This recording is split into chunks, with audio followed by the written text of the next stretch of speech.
Hello, this will be the start of a series on how to create web form applications with a VB.NET backend in Microsoft Visual Studio. In this first video, we'll be creating the project and writing some simple ASP.X code and some VB.NET backend to provide some simple functionality. To begin, you'll want to create a new project, selecting Visual Basic and ASP.NET Web Application. So you want to name it down here. Call mine tutorial site. The location, you can set that. Click OK.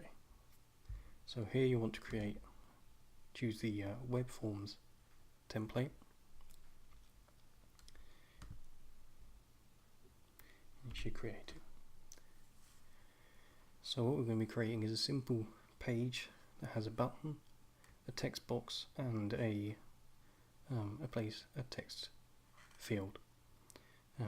When you click the button, it will transfer the contents of the text box into the text field. One of the advantages I find of using VB.NET over a traditional C syntax language is it has much more easy to read structure with statements and stuff being very easily delineated from each other by semantic dividers rather than symbolic. So in here you want to create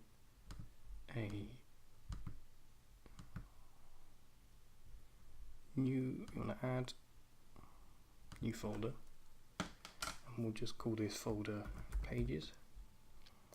And then in that folder we want to add new item.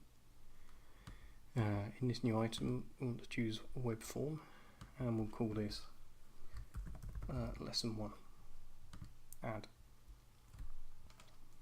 So here we can see that what you want to do is click this little thing here, show all files, and that means we can see both the aspects of the web page and the backend VB file. So this is what the basic template looks like. It has the head, the body, and the form. So we want to set the title to lesson 1 and save. And this is the VB.NET backend. So this has a sub called page load, which runs when the page is loaded. There are several of these that are built into the language, but we don't need them right now. So first thing we want to do is to write a new ASP node.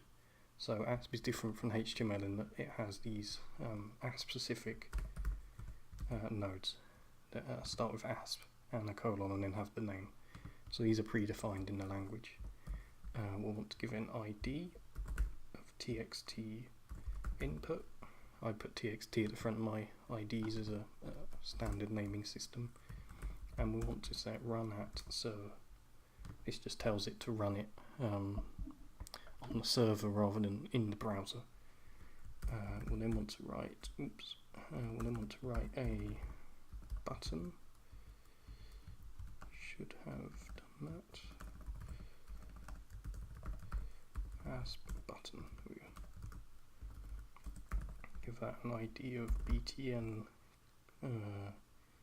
click. Run at equals server. You'll get very tired of writing run at server. And then ASP literal, which is just a text node really. LTL text, we'll just call it that. Also run at server. So that's the 3 items. In here we'll want to do so essentially what we have is this designer file here.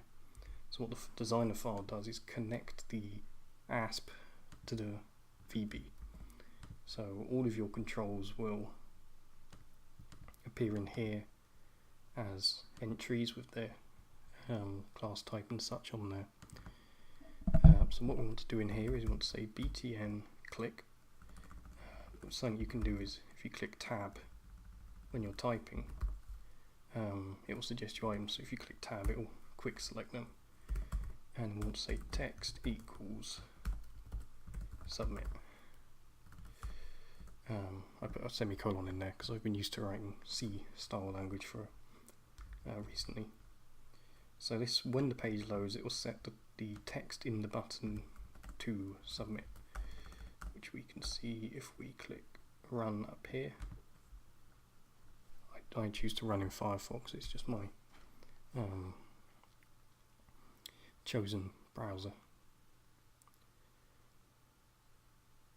So this will now compile and run the code, and we will get the default splash page of the application.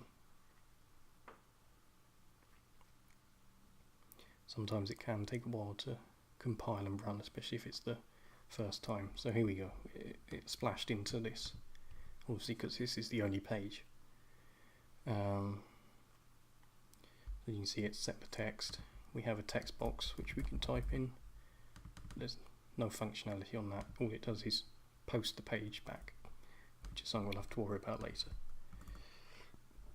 So if you try and edit the code, it doesn't allow you, so you have to stop debugging. And what we'll put here is public sub btn click underscore click. This just lets us know this is the click event for btn click. So this is what will run when a user clicks that. So we'll say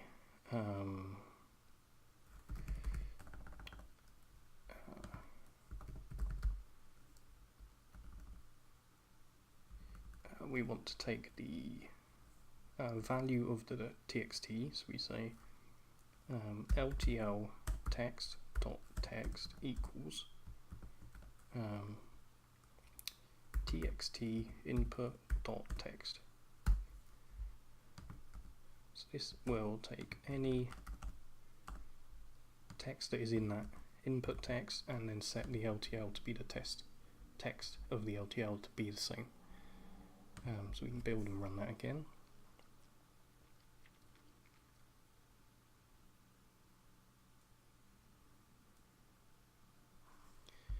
So if you're doing a lot of debugging, you'll end up with loads of these tabs open here. So we say test, submit, and there you can see that it's set the text in there. So if we say inspect element, write that down real quick. So here you can see this is the layout afterwards. So we have input, button click, and then this is where the literal is. It doesn't have a node in the HTML because it's literally just a text node. That's why we run it at the server, because this is all built before the page reaches the browser. So that's the first your first page in Aspects and VB, and I'll be doing further tutorials later on.